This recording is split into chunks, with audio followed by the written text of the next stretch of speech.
practitioner or investor struggling to keep up with today's fast-changing technology. Avoid being left behind. Learn real estate and technology in simple words without all the complicated jargon.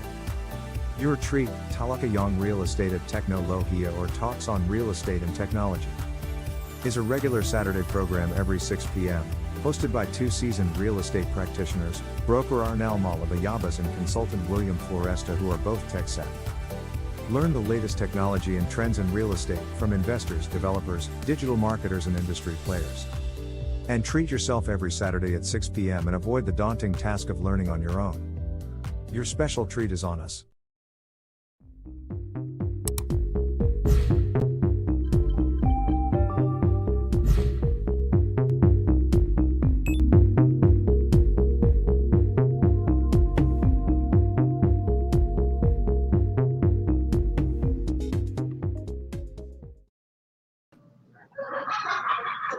Ayan, good morning real estate and good afternoon po sa lahat. And again, this is Arnel Malabayabas, real estate broker and appraiser, sa inyo pong regular Saturday program na Talakayang Real Estate at Teknolohiya. Kamusta, Master William? Okay, live from the Maxim Hotel of Resort World Manila. Wow. Nandito tayo. Sabi nga, nothing can stop us from broadcasting our show, no? So andito tayo ngayon at we are having actually a Christmas party for the Rizal board of our on board, no, yung real estate board of Rizal. So again, for the past 2 years, this is the first time na nag face to face ulit tayo, and our members are very excited, no? Although sponsored ito ng isa sa member namin, walang iba kundi yung aming pinakamayaman na member. Walang iba kundi si Miss Doris, no? So siya yung nag-sponsor dito sa aming venue right now. And in the meanwhile, siguro I could show you around to see the beauty of this place. No? This is at Maxim Hotel at Resort World Manila. Yan. Partner, kumusta naman yung ating actually lagari pala ako today, no? I just attended another party from our local board. Yesterday, we were in party of South Luzon. Lipa. Oh, nandun kami sa Rosario, actually, Rosario, Batangas. Rosario. Together with other South Luzon boards, no? Nagkaroon ng immediate na pagtitipon doon sa isang resort din, no, isang member natin, no, from Lipa board. Okay, kaya mabilis na organize. Yan. And today at 3 p.m. I was at Regalia Park Tower C to attend also the Christmas party of our baby board, yung Pateros Realty board, no, yung Patred. And lagari ako after having pleasantry with the officers and some andun din si si PNP Ray and VP Movi Arquisa, plus the new elected national director, no, from Davao, si SVP Bebot Cainong, and national director si Au Punsalan. So iniwanan ko na sila doon. Tumakbo naman ako dito sa Resort World. Yan, ganun tayo. Hindi tayo busy, partner. Yeah. Mukhang ito yung kinasabikan natin lahat, di ba? Na nakasanayan natin ng matagal ng panahon, pero after almost 2 years, medyo eto na naman po ulit tayo. Yan. Pero at least ang pinaka-importante diyan, sir, is following yung at least minimum na health protocol. Yun ang pinaka-importante. Medyo medyo pa rin, kumbaga, hindi naman talaga in full, no? So there are still a prescribed number of people in a certain area. So okay pa rin. In fact, kumbaga, this is a sign of a healthy tawag yan, going back to our economy, no? Yung pagbabalik ng ating pagsigla ng ating ekonomiya, especially sa ating industriya, yung real estate industry. No, may mga kaunting adjustment nga lang, sir, no, pero at least lahat tayo nakaka-cope up na. Hindi katulad ng dati na medyo talagang ngayon parang inherent na sa atin yung alcohol, social distancing na yan, no? Pero at least kahit pa may distancing, nakikipag-social pa rin tayo. Yun ang importante. So ako naman, sir, right now I am broadcasting here from Los Baños kasi supposed to be paalis kami ng 3 o'clock, pero we monitored sa Waze mukhang aabutan ako ng 6:00 dahil sa traffic. Kasi yun nga, marami na rin ngayon sir na nasa resort dito sa area natin.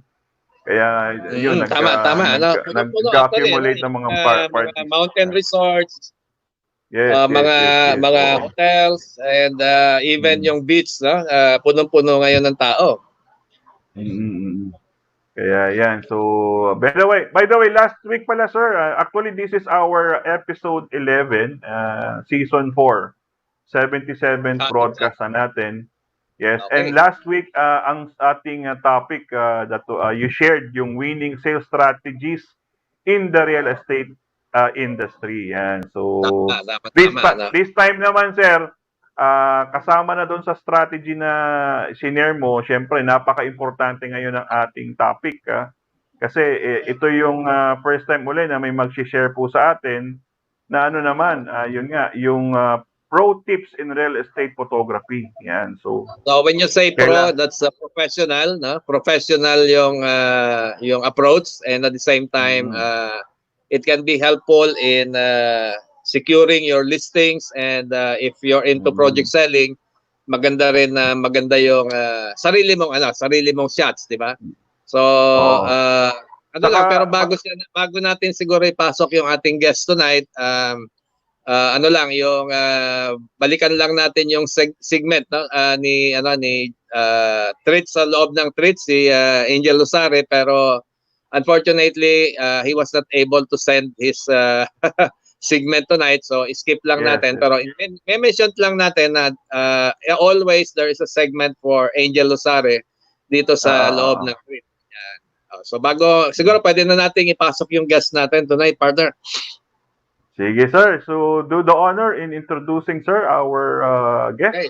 Yeah. Okay. So, our guest tonight is a graduate of Bachelor of Science in Business Administration, major in Entrepreneurship at the Colegio de San Juan de Letran, Manila. Medyo hindi popular sa mga boys, partner, itong Colegio de San Juan, no? Di ba? So, took a comprehensive real estate seminar on review at the Cesar E. Santos Academy, CES Academy. Then passed the PRC Real Estate Brokers Board Licensure Exam in April of 2013. Medyo matagal-tagal na rin itong guest. No? Hindi siya yung produkto noong 2016 na last na exam for the para sa 4-year course, di ba? So, pumasa siya as a real estate broker with license number 0016202. And ito maganda, partner. No? He joined the PAREB organization, particularly with Antipolo City Real Estate Board, or ACRB, in 2016. And he became a board secretary from the year 2018 to 2019. And he was elected as vice president for the East. Sa kanila kasi, partner, dalawa meron silang BP East saka BP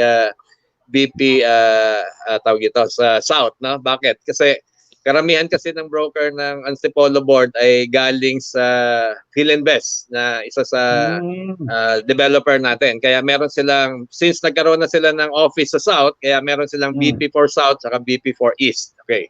So now he was elected as the latest the ACRB president for 2022. Napansin ko, partner, karamihan ng elected for 2022 are all millennials, no? And he became he was elected as the ACRB president for 2022 by the Board of Trustees during the online election last November 25, 2021 via Zoom meeting. So without any further ado, let us welcome our guest for tonight, no other than Trevor, no? Trevor Reyes. Yan. Hi, good afternoon. Good evening. Hello, yan, sir. batang-bata talaga ito si Trevor, no? Kumbaga 2013, hindi naman ganong kabataan, hindi naman pero ibig sabihin yung kanyang experience when it comes to real estate, sila na yung nag-adapt, partner, doon sa technology, no? Sila na yung ito yung matatawag kong social media brokers. Yan, social media brokers. Yan, tama. So, sige, partner. Earlier kayo, sir, nagkwentuhan kami, no? Lalong-lalo na may relevance ito doon sa ating ating topic. No, kasi siya how ang focus ni Sir Trevor, sinasabi niya sa akin yung mga foreclosed properties, di ba? Kasi kung tutuusin, kung ang sa project selling, we were provided by our developers ng mga pictures na, no? Pero dito, syempre, first hand talagang experience na kailangan makuha ni Sir Trevor yung mga pictures na yon at kung paano niya gagawin kaaya-aya sa paningin ng ating mga future buyers or potential buyers, di ba? So talagang kailangan talaga pong pakatutukan po ninyo tong ating topic for tonight. Yan. Okay, so I understand si Trevor not only with foreclosed properties but also yung mga medium developers, di ba Trevor? Yung Yes, mga built and sell na developer na tinutulungan ni Trevor, no, to sell the property. So kailangan dito ang expertise mo bilang how do you call it? Natawa nga ako kahapon, partner, si share ko pala, no. Kasi ang may question doon sa Batangas kahapon, ano daw ang tawag sa isang photographer pag ikaw ay Batanggenyo? Aha. Bago yan Pag Batanggenyo ka, may tawag kasi normally pag Tagalog, litratista, di ba? Litratista. Pero pagdating daw sa Batangas, medyo may kaanuhan lang, medyo para sa mga Tagalog, medyo may kabastos ang konti. Pero yun talaga ang tawag nila, no? Maniniyot. Maniniyot. Okay. Malalim na Tagalog yun. Malalim na Tagalog. Maniniyot. Okay. So hindi naman siguro Batangas also, pero si Trevor naman ay hindi taga Batangas. Batangas. Kaya ang tawag natin sa kanya ay professional photographer. Yan. Broker, professional maniniyot. Okay. Maniniyot. Okay. Sige, Trevor, meron ka bang i-share sa amin na slides? Yes, sir. I will share slides for the topic for today. No? Okay. So, go ahead. Anyway, congratulations ulit pala, Sir Trevor. Oo nga pala. Congratulations as elected as the new incoming president of Antipolo Board. Yes, sir. Thank you. And especially kayo rin po, sir, sa Comelec Parag. Kasi nagawa niyo lahat ng maayos yung poll results. Online election. Wala naman. Pagka tinawag talaga tayo to serve, ganun talaga. You have to serve with utmost diligence to serve our membership. Yeah. Yes, sir. Okay. Yeah. I will start my topic today. No? Yung natin, i-share screen ko lang sandali. Go ahead, sir. Oh, sir, meron tayong hindi ko lang napansin, may pinadala si Sir Angel. So, meron pa rin tayong okay, sige. Double treat this Saturday. Yeah.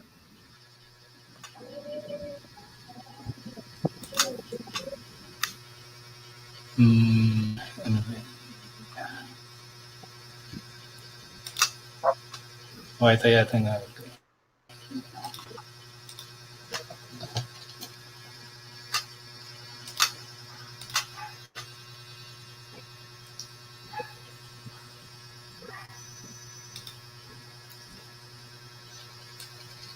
Can you see on the screen now, sir? Yeah. We can see the screen. Go ahead, sir.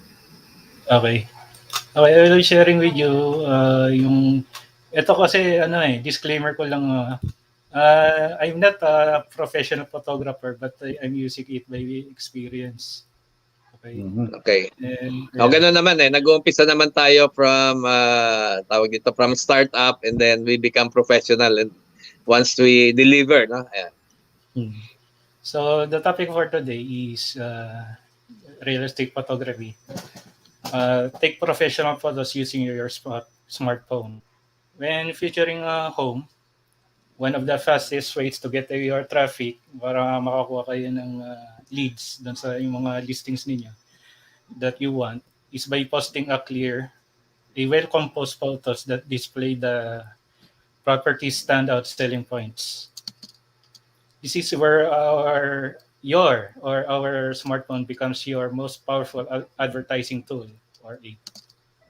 So here are the tips on taking upscale real estate photos using your smartphone.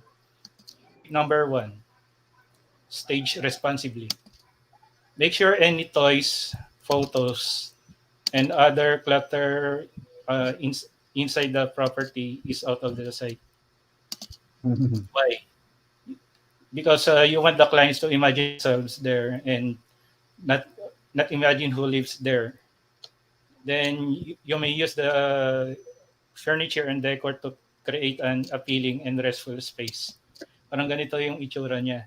So, from this property, no, sino ba naman maakala na magugustuhan yung isang property kung ganyan kalinis? Tama po ba? Yan. Pero ano, based on my experience, pag sa mga foreclosed properties or in general sa ating general brokerage, sa mga foreclosed properties, minsan yung mga nanirahan doon, yung mga caretakers, hindi natin papakialaman yung mga gamit nila since they were ano talaga they were managed by the property managers, which is assigned by the yung ito yung mga caretakers. Okay. Then tip number 2, bring helpful accessories. Use your real estate photography game with your smartphone accessories, like the long tripod stand, which adheres or sticks to the phone case and helps to stabilize it. You will need a mobile holder bracket.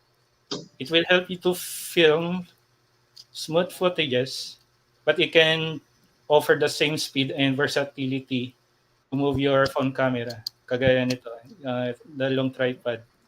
Pero hindi siya if you're using a smartphone, yun do sa tripod, hindi siya kasama yung bracket. Then you should also purchase separately itong yung mobile holder bracket. Also, you may use the attach with the gimbal stabilizer by handheld. So anong gamit nitong gimbal? Most commonly nakikita niyo to sa mga mga professional photographers.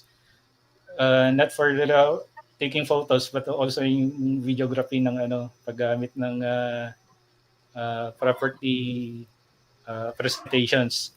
Yung ito kilala to sa pag nakikita niyo sa YouTube yung si or sa Facebook si Priscelo.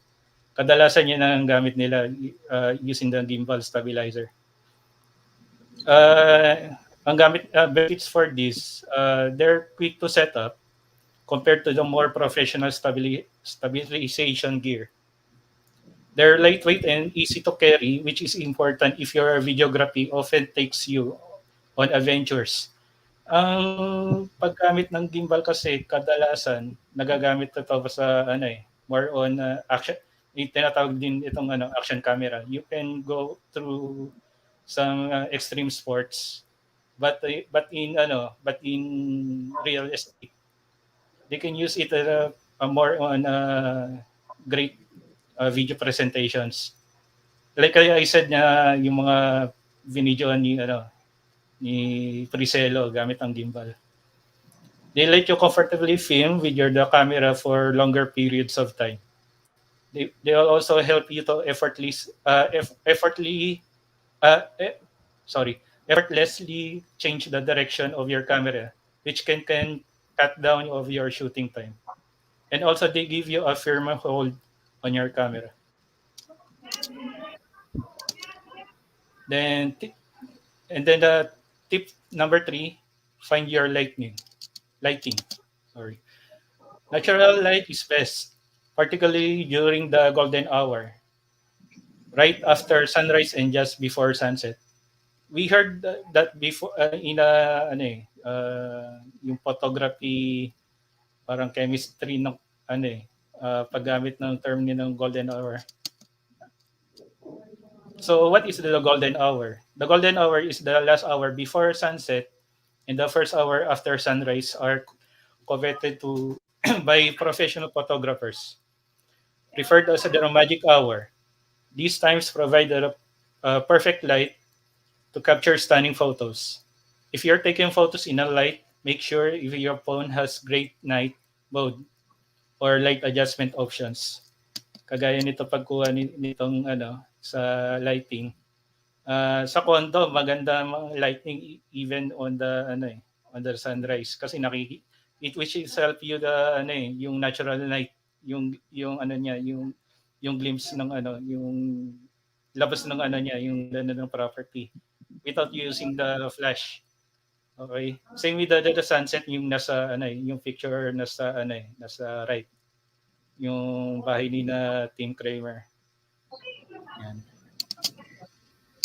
Then tip number 4, stay horizontal. Yan. Kadalasan na nakikita tayong maraming diyan may gumagamit na portrait, which is naman, wala naman masama paggawa ng portrait.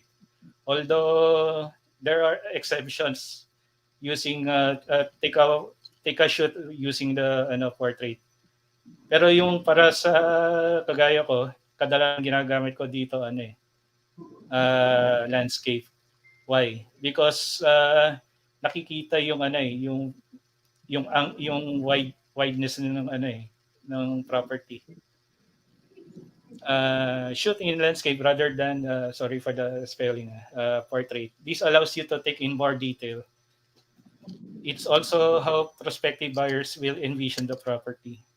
For example, for this foreclosed property na taken by in a portrait position or vertical position, sa listing mo sabihin, for example, 400 square meters ang laki ng property, and then ang kinuha mo photo ay ganyan. How would come na maging ganyan yung laki ng property? The image size, hindi mo maakalain na ganyan ba kalaki ang 400 square meters ang listing mo. So the buyer will yung hindi niya ma-imagine ganun kalaki. Parang magda-doubt siya. Magda-doubt siya. So if you're taking the photo in horizontal, ganyan. So see the difference, no? Pero there's an exception for that. If you're taking a photo in a portrait or in a vertical, if the property you've been selling yung mga townhouses, there's an exception for that. Siyempre, if you see a townhouse vertical, yung talaga yung niya. Pero if you're listing malakihan, you should use the horizontal or the landscape mode position. Then tip number 5, use wide-angle shots. With a narrower field of view on mobile, you can optimize your shots using the wide angle. This works well for large rooms, especially giving photos broader scope while keeping things in focus. For example, if the buyer looking for a larger room, and then if you're taking a photo like this, and then syempre magda-doubt din niya na mabibili ba niya to or hindi, kasi nalilitan siya sa tingin niya. So if we take on the corner sides, naka-outmost niya, yun, makukuha siya ng ng wide angle na position.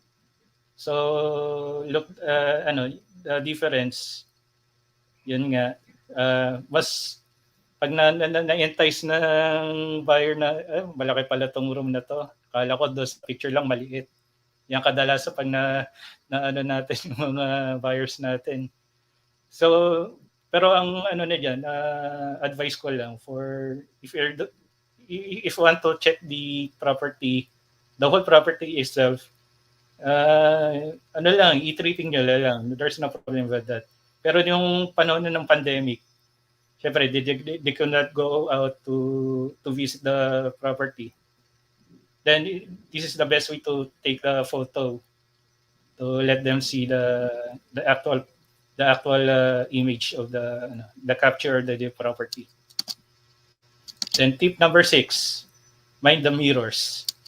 So kadalasan may nakikita akong nagtitake ng photos sa bathroom, di nila na nakikita yung sarili nila na nandun sila. Be sure your reflection doesn't appear in the photos.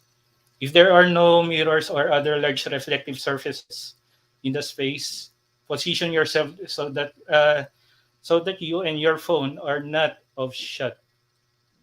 Commonly, camera shots taken at the bathroom, kagaya nito. Yan. Pag ginawa yung ganyang photo for Instagram, just keep it. You cannot put an listing on that kasi hindi sila interesado for taking off for example for this in a bathroom and you're with yourself. Then what's the purpose of you taking photo inside the bathroom? Then posting on your this thing with yourself. No. Same with the sliding doors. Sliding doors and sliding windows. Pag there's a reflection of you, better to take a photo na hindi ka nakikita sa reflection ng mga glass or mirrors. And lastly, tip number 7, perfect your photos on the go. Quickly edit, save, and upload your images with easy-to-use apps like the Google Photos, Adobe Lightroom, etc. You can blend the exposures, balance color, and more. You can download it from the Apple App Store and Google Play. Then I will share to you yung example nitong yung mga tips, no. But this is a disclaimer ko lang, no, yung paggamit nitong from a YouTube video clip. Ito presented by the Keller Williams in Philadelphia. Okay, so anyway, sir, before we shared yung Sir Trevor, yung video, i-share muna natin po tong kay Sir Angel Losari. Okay, yung ating segment na treat inside the treat or double treat. Para at least tuloy-tuloy tayo dun sa video presentation ni Sir Trevor. So, okay, magbibigay lang ako ng kaunting takeaway before we proceed, yun nga, tama si Sir Trevor, yung tungkol doon sa, actually may term atang ginagamit tayo dyan, Sir Trevor, yung property staging, no? Yung pagkukuha ka ng picture sa mga properties, na make sure na, na may walang mga clutter, or ako, madalas, papansin ko, na nakakaligtaan ko, minsan yung mga walis, kung saan-saan nakalagay, yung hindi ko napansin, o di kaya naman, yung simpleng-simple, sir, yung floor mat, na tipong supposed to be nasa tapat halimbawa ng pintuan, tapos nakatagilid na ganyan, din nakunan mo ng picture, pagdating mo ng bahay, saka mo mapapansin, may mali ka palang parang ang pangit sa matang tingnan, no? And additional pa po yung sa gimbal stabilizer, siguro yun tama po, we have to invest on this kasi kung lalo-lalo na ina-avoid po nito yung shaky kung halimbawa video, di ba tama Sir Trevor, kung video ang tinitake mo, yung shaking. Kasi although meron naman tayong mga mobile phone na mga high-touch na merong stabilizer siya, pero iba pa rin talaga yung mechanical, iba pa rin yung mechanical. By the way, pag mechanical, ang pipiliin nila dyan, sir, dapat yung 3-axis, tama po ba ako, sir? Tatlong axis na 3-axis, hindi lang yung dalawa, yan. Yung isa pa, yung golden hour, yan, tama po. Yung oras talaga at ilaw, napaka-importante. Lalong-lalo na kung natural light, sir, yung hinahabol natin, at hindi yung ilaw sa loob ng bahay. So, yun. And then ano pa ba? Yung sa wide angle din, sir, medyo makaka-relate ako dyan kasi yun nga, ang nakakalungkot lang, probably baka mamaya, hindi lahat din po ng phone. By the way, ang ang ating pinopromote dito, Master William, di ba, is yung yung readily available na gadget mo para gamitin. Like, yung sinishare ni Sir Trevor is yung camera. Hindi lahat po may wide angle. Pero di ba, Sir Trevor, may nabibili na attachment doon sa lens? Meron. Yes, nasa Lazada yata, taka sa Shopee. Oo. So, hanapin nyo lang yung brand ng phone nyo para at least mag-wide angle po siya. Na tipong hindi mo kailangan umurong masyado o matras masyado para makuha mo yung wide angle. Kasi mismong yung lens, ina-adjust niya po niya yun. Yan. Ano pa? Yun sir, yung mirrors. Madalas sa papansin ko, kasama pala ako dun sa kuha o di kaya naman yung mga sliding window. Yan, yun yung mga experience natin. So, sige. Sir, may dagdag ka, Sir William, before we proceed doon kay Sir Angel, doon sa first part. Diretso na tayo kay Angel. Mamaya na tayo mag-comment doon Ah. sa mga... Okay, yan. So, sige. Ito na po yung ating kay Sir Angel na segment.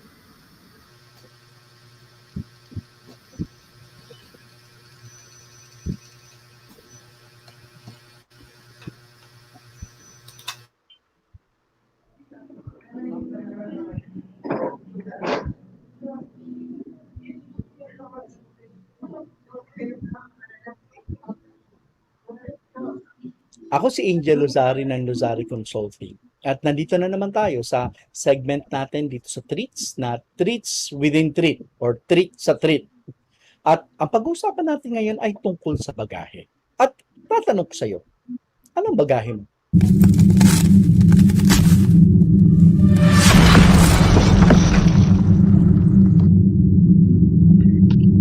Well, sa isang bundok one time, may mga tumatakbong tao. Paakyat dun sa bundok. Siyempre, mataas ang bundok, kaya tumatakbo ang bawat isa. Now, ang isa sa mga tumatakbo na yon ay si Juan. Tawagin natin isang Juan. Takbo siya ng takbo, takbo ng takbo. Medyo alam niyang physically fit naman siya. Pero napapansin niya, bakit kaya may mga taong nauuna sa kanya? Eh kung titingnan naman niya yung mga nauuna sa kanya, parang feeling niya, mas athletic naman ako dyan. Bakit kaya na-overtake nila ako? Pero sige, takbo pa rin siya ng takbo. Tuloy-tuloy sa pagtakbo, tuloy-tuloy sa pag-akyat dun sa bundok na yon. May mga nauunahan siyang ilan, pero marami nauuna sa kanya. Until one time, inisip niya, ano kaya nangyayari? Bakit kaya mas mabilis sila sa akin? At dun sa pagtakbo niya, may isa siyang nakasabay sa pagtakbo. Tinanong niya, bakit kaya ang mabilis nila yung tumakbo? Bakit sila inauna pa sa akin? Ngayon, yung tumatakbo sa tabi niya, tiningnan siya at nagtataka. Sabi sa kanya, bakit hindi ka mahihirapan tumakbo? Bakit hindi magiging mabagal ang takbo mo? May dala-dala kang backpack. Ang bigat-bigat yata niyan. Tapos doon napansin bigla ni Juan. Oo nga no, may backpack nga ako. Kaya anong ginawa ni Juan? Kaya naman pala ako nahihirapan Bitawan ko kaya itong backpack nito. Binitawan ni Juan yung backpack. At pagbitaw niya, naramdaman niya na, ang gaan ng pakiramdam. Chong, okay ito. Mukhang mas magiging mabilis na ako sa pagtakbo nito. Kaya anong ginawa niya? Takbo siya ngayon, mas mabilis na pagkakatakbo. At feeling niya, uunahan ko na silang lahat. Dahil mabilis na ako tumakbo. At tumatakbo na nga siya paakyat. May mga naunahan siya. Marami na siya naunahan ngayon. Pero may mga umo-overtake pa rin sa kanya. Pa isa-isa, pa dala-dalawa, may mga umo-overtake. Feeling niya naman bakit na naman kaya? Ano na naman nangyari? Bakit nauunahan pa rin nila ako sa pagtakbo?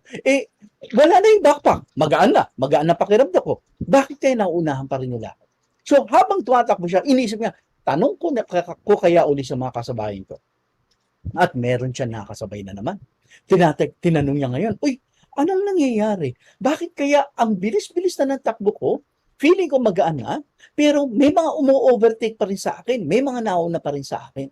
At tiningnan na naman siya nung kasabay niya. At nagtataka pa nga, tinanong, bakit ka aangal na mabagal kang tumakbo at may nauna sa'yo? Yung paa mo, may kadena tapos may mga bolang bakal na nakakabit. Kaya ka mabagal tumakbo. Pagtingin niya sa paa niya, oo nga. Meron nga bakal na nakatali sa paa ko at may mga may bolda na bakal. Kaya naman pala. Napansin to. Kaya anong ginawa niya? Humanap na siya ngayon ng matulis na bagay na pinambukas niya doon sa pinakasusi ng bakal. At nung mabuksan niya, sabi, ito, ako ng pinakamabilis. Ako ng pinakamabilis. Kaya takbo na naman siya. Takbo. At napansin niya, isa na siya sa pinakamabilis. Isa na. Kaya lang, tika, bakit may mga nauna pa rin sa akin? At napapagod pa rin ako. Paano yan? Ano ba nangyayari ngayon? Sige. Huling tanong na lamang. Habang tumatakbo siya, may isang mabilis din tumakbo. At sumabay sa kanya at nakita niya, tinanong na niya kaagad ngayon. Bakit ganon? Ang bilis-bilis na ng takbo ko pero may nauuna pa rin talaga sa akin. Hindi ko pa rin maisip. Anong nangyayari? Tiningnan na naman siya ng kasabayan niyang tumakbo. At napansin, paano ka naman bibilis ng takbo niyan? Para kang si Batman, meron kang utility belt. At kung titingnan niya yung utility belt mo, parang puro bakal yung laman niya. Ang bigat-bigat niyan. Mabagal ka talaga ang tumakbo niyan. At doon, pagtingin niya sa kanyang belt, oo nga, meron nga ako parang utility belt. Kaya naman pala. Ang ginawa niya, tinanggal niya kaagad yung belt niya na yun. At biglang tumakbo siya ng napakabilis na takbo hanggang sa makarating siya sa tuktok ng bundok. Now, ano kaya nangyari dito sa istorya na ito? Bakit hindi napapansin ni Juan na may mga pabigat siya, na meron siyang bagahe? Sa atin, sa buhay natin, tanong ko sa iyo, anong bagahe mo? Ano yung mga nagpapabigat sa pag-achieve mo sa goals mo sa buhay? Yung mga pumipigil sa paglaki mo, pumipigil sa pag-grow mo, pumipigil na ma-achieve mo yung lahat ng gusto mo ma-achieve sa life. Anong bagahe mo? What are the things that are preventing you from achieving your goals? What are the things that are preventing you from getting to the top? Getting whatever you want in this life. Ano yun? Dahil ba ikaw ay nahihiya? Nahihiya na baka kung anong sabihin ng ibang tao sa'yo? Baka pagtawanan ka pag hindi ka maging successful? Ikaw ba'y natatakot? Natatakot na baka mag-fail ka? Natatakot na baka hindi mo pala kaya? Natatakot na hindi mo magagawa yung mga gusto mo? Or hindi ka naniniwala sa kakayanan mo? Hindi mo alam, hindi mo iniisip, hindi mo kinoconsider na may kakayanan ka pala sa buhay. Anong bagahe mo kasama? Kasi itong mga bagay na ito, ang binibitbit mo every single day. If you think that life is difficult, if you think that life is preventing you from achieving your goals, tingnan mo sa paligid mo, bakit may mga nauuna? Bakit may mga mabibilis tumakbo kay sa'yo? Bakit may umo-overtake sa'yo? Hindi kaya dahil sa mga bagahe mo. Yung mga bagahe mo na yan ang pumipigil sa'yo ngayon sa pag-achieve mo ng goals mo. Ngayon ang tanong, kailan mo pa yan binibitbit? Mula pa kailan? Mula pa kailan nagsimula na naging mahiyain ka sa pag-close ng deals? O natakot ka na baka hindi mo kayang magawa yung mga gusto mong gawin? O hindi ka naniwala sa sarili mo? Mula pa kailan yung mga binibitbit mong bagahe na yan? At yung bigat ng bagahe na yan, anong nagiging epekto sa iyo yan? Anong nagiging impact sa life mo? Anong nagiging impact sa pag-achieve mo ng goals mo? Now, pwede nating isipin, kailan mo pa ba binibitbit yung bagahe na yan? Pero kasama niyan, tanong na rin natin, hanggang kailan mo yan bibitbitin? Hanggang kailan ka magpapatalo sa mga limitasyon na nilagay mo sa sarili mo? Hanggang kailan mo iisipin yung, hala, baka kung anong isipin nila sa akin? Hanggang kailan mo iisipin ang iniisip ng ibang tao bago mo isipin ang para sa iyo?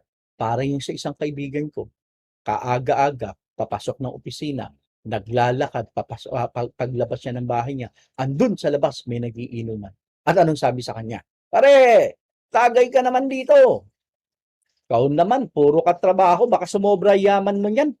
Ayun ang sinabi, baka sumobra yaman mo yan. Ay, ano inisip ng kaibigan ko? Kung ikaw ang sabihin ng gano'n, baka sumobra yaman mo yan, ano iisipin mo? Hala, oo nga. Baka sumobra nga yaman ko. Hala, delikado. Ganun ang iisipin mo. Isipin mo, okay naman kung yayaman ako ng todo, hindi mas magagaan yung buhay namin at makakatulong pa ako sa kapwa ko. Kasi isa sa mga sumpa ng mga pagganda ng buhay, tutulong at tutulong ka sa kapwa mo eh.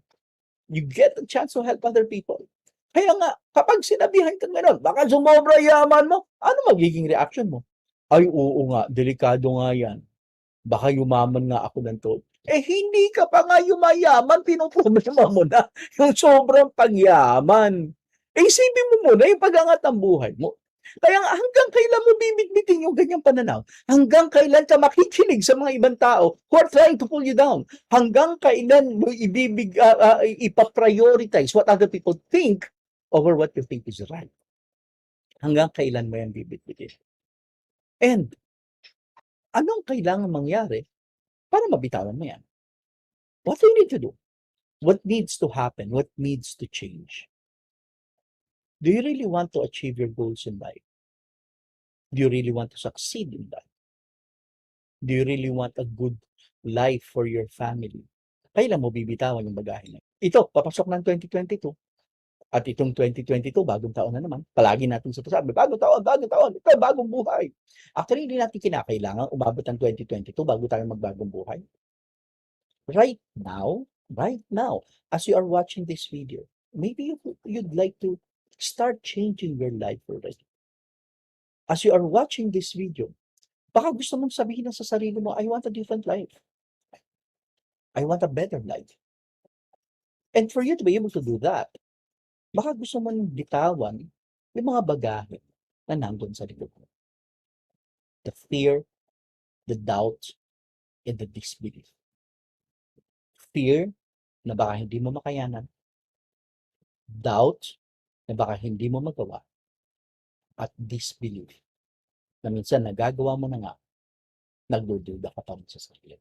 If you want a different life, kaibigan, bitawan mo ng bagahe mo at tara, sabay-sabay tayong tumakbo ng todo, paakyat sa bundok na magbibigay sa atin ng ating pangarap. Ako muli si Angel ng Luzaro Consulting. Magandang umaga sa inyo lahat.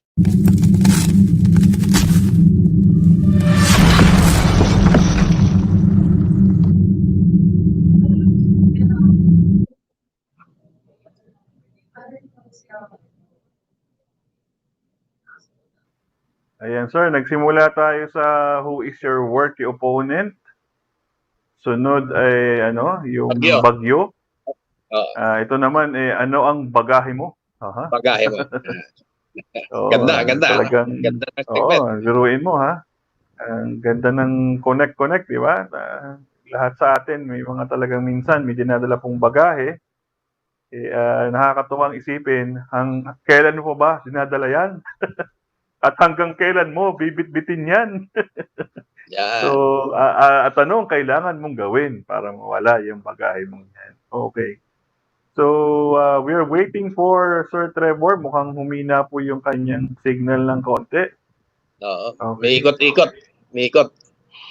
Oo, may ikot. Okay. So, actually, this part po, he will be sharing yung yun nga, sabi po niya, as ang disclaimer, nakuha niya po rin ito sa YouTube. I think yung material na isi-share niya is something about yung sa videography naman. So kanina binigay niya po sa atin yung 7 pro tips para sa pagkuha ng mga real estate photos, 'di ba? And yun nga sir, sabi nga natin, ano ba yung pinaka-importanting tool natin ngayon? Cellphone. Hindi natin kailangan bumili ng mamahaling DSLR or mirrorless, di ba? So, sa cellphone pa lang, kung halimbawa nakapag-invest ka ng tama. Actually nga sir, natatawa ako kasi minsan may mga kakilala ko. Ang high-end ang mga cellphone nila. Pero nagagamit lang sa text and call. Hindi lang yan, partner. Meron din tayo mga kakilala na naka-DSLR, no? Pero seemingly hindi rin alam gamitin kung paano kasi ma-maximize. Marami yan, sir. May mga ISO. Kahit ako nung nagsisimula pa, mga exposure na yan. Di ba? Ang dami mong kailangan na pag-aralan. Pero ito pong shinare po. Yung shinare po sa atin ni Sir Trevor is napaka-practical po na mga tips ito na sakasakali kukuha ka ng mga pictures. And then yung mga devices na shinare niya na pwede po nating i-acquire. Yan, murang-mura. Sabi nga natin, sir, ngayon sa panahon, hindi naman sa ini-endorse natin tong Lazada or Shopee, doon na lang, ang dami sang katutak. Siyempre, kailangan lang, tingnan nyo mabuti yung reviews. Tama. Natuto ako dyan sa iyo, partner, yung check first na review, di ba? Bago i-purchase yung isang item, no? Kasi several times din na nakakapag-purchase tayo na medyo pagdating sa atin, ay sayang yung pera. Hindi worth it, no? So, yan, you have to check the reviews kung maganda talagang gamitin. At actually, parang napansin ko nga ngayon, no? Yung mga gimbal or yung stabilizer, medyo pababa yung presyo. Opo, kasi ang nangyayari sir, they are now competing with yung yung kunwari yung cellphone, meron lang siyang built-in na stabilizer na tama. Yung mga especially yung mga bagong labas na cellphone ngayon, may built-in na siyang stabilizer. So, kumbaga parang hindi mo na rin kailangan yung stabilizer mismo. Umiiral na sir yung tinatawag na AI, may artificial intelligence na mismo yung cellphone. At ako, sa akin na lang sir, experience ko, yung mga camera na nabibili natin na action cam, minsan tumatakbo ka na, hindi mo mahalata pagdating doon sa pag i-download mo na siya at i-share, napaka-stable. So meron na siyang ganun. So kaya nga tama po kayo, nagiging mas affordable na po yung mga gimbal ngayon, yan, kung saan i-attach mo naman doon sa cellphone mo for this. Okay. Anyway, mukhang may problema sir si Sir Triple sa connection niya, unstable. Pero I have the link na provide po niya with regards to doon sa i-share po niya na material. So again, this material po was taken from... Ayan na. Ayan, okay na uli. Okay na sir. Oo. Sir, if okay lang sa iyo, ako na mag-share, no? Okay lang. And then i-walk through mo na lang kami mamaya yung mga points na gustong i-highlight dito para mukhang mahina-hina yung inyong connection. Medyo sa akin medyo okay pa. So ako na lang mag-share sir ng video kung okay lang sa iyo Sir Trevor. Yes sir. Yes sir. Okay, sige po. Oops. Teka, biglang nag-play . Sige, ako po muna mag-share. By the way, yun nga, tama, sabi ni Sir Trevor, this was taken from YouTube po. And, here, oops. Wrong tab.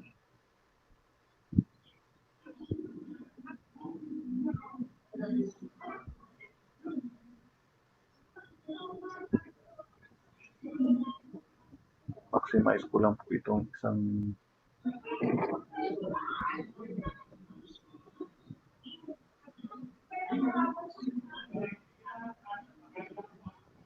Ito po yung from KW Philadelphia, Keller Williams. Yan. So, let me play.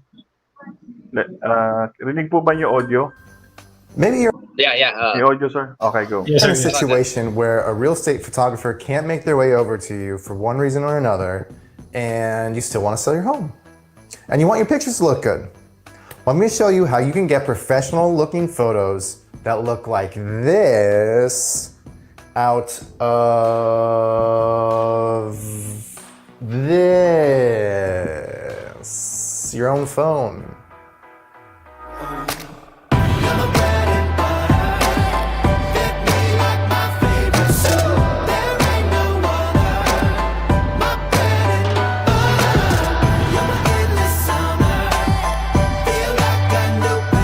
So I'm going to take you through 3 phases that will show you how you can use your own phone, and any phone, for the most part, can do. I should hold my phone out to pull off some great looking photos. And if you hold on till the end, I'm going to have a little bonus section for a little bit of a real estate photographer's secret that can really take your photos to a whole nother level. So dive in with me and let's get it done. The first thing that we need to do is get our place prepped.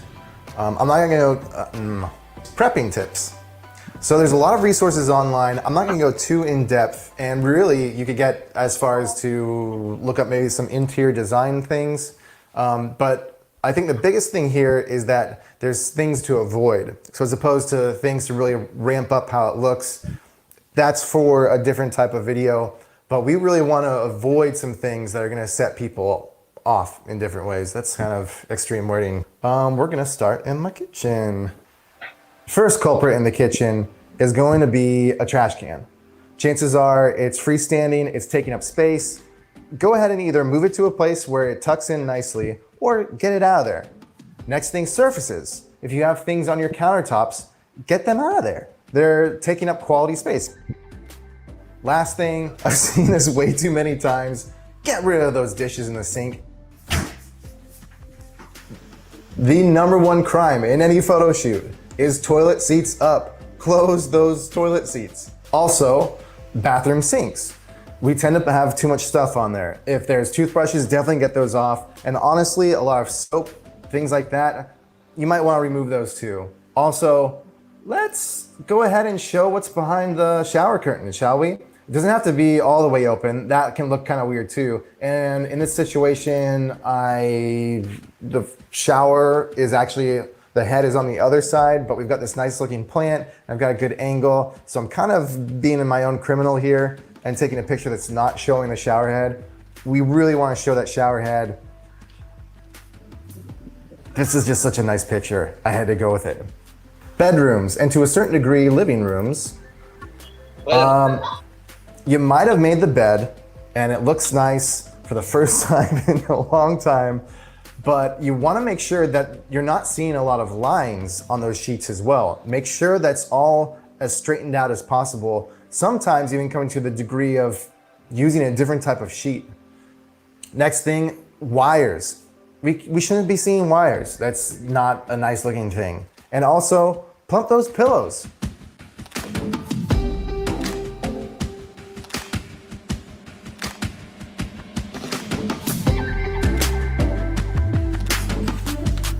First thing is camera settings. Everybody's phone is a little bit different here, so it's gonna differ depending on each phone that you're using. But in general, we definitely have some things that we can take a look at to make sure that we're getting them right. I'm using the Pixel 3 for the sake of this demonstration. In general, there are some settings that every phone is gonna have that's gonna more or less be similar. So in mine, one thing we wanna do is make sure we're getting the best file size, the best file type. And in mine, I even had to turn on the ability to even select them. So you might see HDR, you might see RAW, you might just see some sort of like higher quality, advanced quality. That's what we want to make sure we're going for. So now I get to come down here and select HDR on. I don't know what this HDR plus is, enhanced, I need to mess with that. But as long as I'm getting the RAW, see the JPEG only, that's not good enough. I'm getting the RAW here. Check, I know the iPhone 11, some other iPhones, you can buy like a $5 app and get a different kind of quality setting to release the RAW there. But so that's what we want there. I'm gonna do that. And we're gonna make sure that my dog's in the picture as well. Our next camera tip is gonna be what height to shoot from. Now it might feel normal, natural to wanna shoot from eye level, but in reality, that's gonna give us a whole lot more ceiling and a whole lot less floor. And now when you ask someone what the square footage is of a place, you're not asking about the square footage on the ceiling, you're asking about the square footage on the floor, where you're gonna put all your cool stuff, make everything look nice. That's what you wanna be honestly buying. So likewise in our photography, we wanna be showing that floor. So shooting from about a waist level is gonna give you a much more actually natural feel to it, and also help you with the next camera tip. The last camera tip is angle, the angle in which you hold your phone. It's actually probably the most frustrating thing that I see, especially if I ever see it in my own work, but it's, you wind up with the lines, in the vertical lines, whether that's the corner of a room or just like a table leg or anything that's going vertical, it starts to skew one way or the other, because what you're doing is you're tilting your phone, and that makes something feel very amateurish very quickly. So this is gonna be blurry, but you wanna make sure while you're holding it to keep it straight. When you start to tilt down, you can see those lines start to skew, or tilt up, those lines start to skew the other way. So make sure you're keeping it level when you're shooting. So get your camera settings all figured out right, put it horizontally, put it low, like around waist level, and then make sure that you're shooting it straight. So at this point, you're probably taking some pretty good looking pictures with your phone. At this point, I could probably just cut you loose and have you shoot a place and pull off some professional looking pictures. But I want to give you some tips on exactly how to take those pictures that are probably at a professional level and raise them up a notch. So we're going to look at 3 composition tips. Our first composition tip is going to have to do with seeing walls. So if you only see one wall in your picture, it's probably some sort of detail shot. Imagine maybe a piece of furniture with the wall behind it. And that's not going to really reveal too much about the room, which again is what people are buying. Likewise, with two walls, you're probably really putting the focus on something. The place I most commonly do that at is kitchens, to highlight two countertops and all the appliances. But if you can find a third wall to get in your picture, that's going to be, you're going to be up against one wall, just barely getting it in your picture. And then of course the wall in the back, and then you're opening your camera up, your view up to the third wall on the opposite side that you're positioned from. Your natural desire might be to find like those two windows and match that up. And that's not necessarily a bad picture, but in real estate, we are selling the entire floor space. So we want to find usually as many walls as we can. And there, when we open it up to 3, now we're getting that third wall. That's going to give us more dimension to see what we're looking for. And that's going to actually give you the depth perception that you as a human is used to having to understand the layout of a room, the depth of a room. I mean, you could stop right now and just look straight forward, and you can probably see 3 walls where you're standing at, assuming you're in a house or a building. You're going to see 3 walls, and that helps you to see the depth and to understand the relationship of different parts of the room. That's where real estate photography really starts to stand apart from other types of photography. We're going for recreating a space to a person, as opposed to catching the beauty of a moment. Sorry to sell out on beauty, but there's no room for that here. No, you can find beauty, but that's not the priority. So our next composition tip is going to be lines of sight. Take for example, in our bedroom, we've got a nice looking shot here, but there's a plant in the way down here in the corner. Now, at first glance, you might think, oh, that maybe adds some dimension to it or something like that. But again, that's not what we're going for here. So by moving that plant out of the way, we're going to open up the entire area around the foot of that bed, even the other side of the bed, and allow the viewer to gain a much better understanding of the room, as opposed to having like maybe a cooler looking picture because it has some foreground depth in it. So when you find a good position in your room, including our first tip with maybe 3 walls in it, and it really displays the room well, go ahead and make sure that you're getting a line of sight, and if you see something in your way, do your best to get it out of the way. Our last composition tip is, I just looked at subject. Okay. Subject is what I'm saying. We've already touched on how real estate photography is different, has a different purpose, a different priority than most other types of photography. And it doesn't come up any stronger than in what your subject is in your picture. So for example, we've got some beautiful light coming in. We've got this nice kind of stove top. We can put a little foreground in with a refrigerator and get the lovely tea kettle there. And before you know it, you've got this beautiful shot. And it's a beautiful shot that's absolutely meaningless to a person who's actually really looking to understand the real estate property and what they might be interested in buying. So you're actually, in some ways, wasting somebody's time by looking for these beautiful photographic shots that are of the wrong subject. But what we really want to do is show the kitchen for the most part. Every once in a while, there's a reason for me to get like a little shot of a really nice appliance, if that's a selling point, but that's not what we were doing in that last shot. We were just showing how artistic we can be, and there's no room for that here. So by being able to come in here and get the wider scope of the kitchen, maybe include the refrigerator there as well, just by taking a few steps back and placing the subject on the room. In the picture I went for the kitchen, it was a little challenging to fit everything in. We have appliances on both sides. We have countertops on both sides. We've got a big refrigerator. It's a lot to ask for a camera phone to be able to capture that entire view. But by balancing some things out, by taking that step back, we are able to see the natural elements that the kitchen has to offer, and that's the subject. The elements that a room has to offer. Never give you up, never let you go.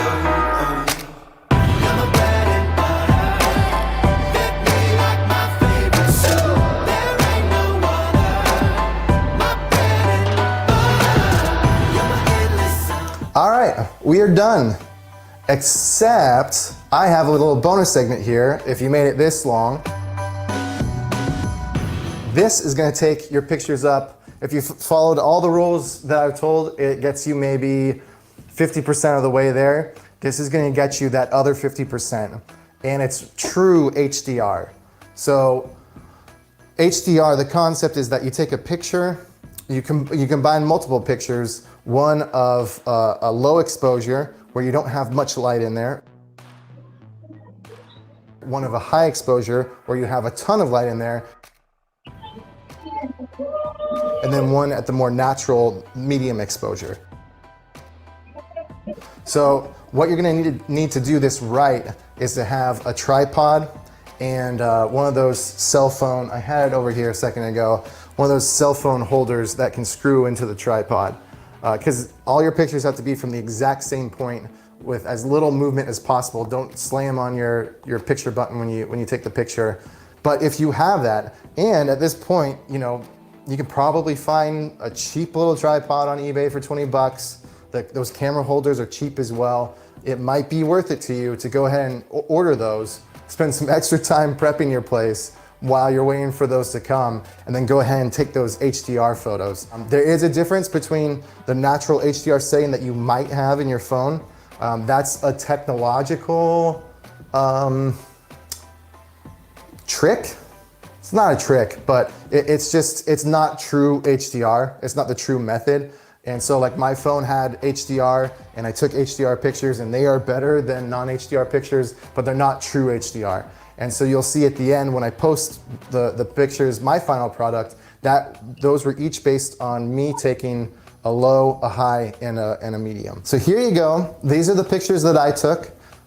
This was including editing. So you want to make sure that if you follow all these tips that I said, that puts you in a position to then have your pictures be edited and enhanced even further.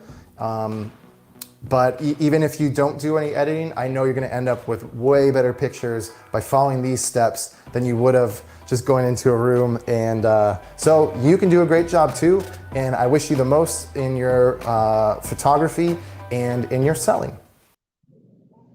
Yan. Maganda yung tips, na?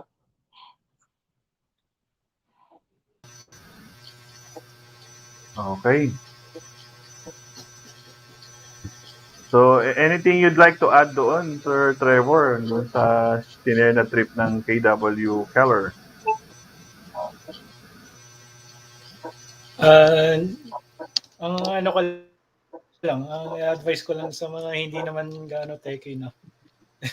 Ano lang, regardless sa kung ano yung phone ninyo na gamit ninyo, just always be sure na to get the right information, the right tools, and siguro lagi kayo manonood dito sa sa talakayang real estate at technology.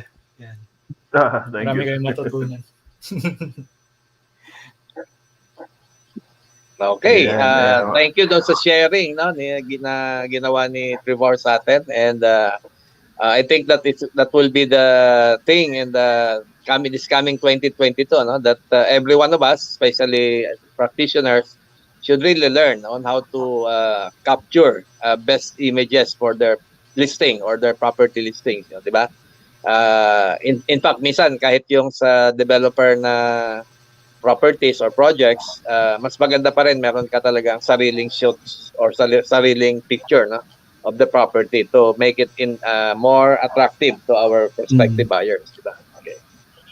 So thank you for the sharing. I think partner, before we end siguro, let us also show our yung ating sa board natin. I just would like to pakita lang itong kung nasaan ako ngayon para ma-appreciate naman ng ating viewers na tayo ay nagbo-broadcast live at kahit saan tayo mapunta, we keep on our promise to continue the broadcast.